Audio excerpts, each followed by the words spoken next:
రోజా పూలై పూయాలి, పులకించి కొమ్మల్లో ఆ కోయిల పాటలు పాడాలి.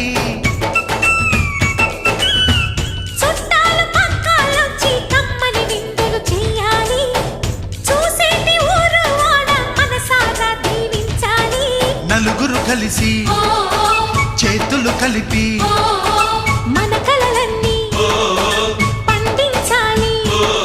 ఒక చోట పుట్టని కోడళ్ళు అయ్యారు అమ్మకే కూతుళ్ళు. త్వరలోని ముద్దుగా పుడతారు ఈ తాత పోలికల మనవళ్ళు. ఈ సంతోషాలు సరదాలే మా పండుగలు.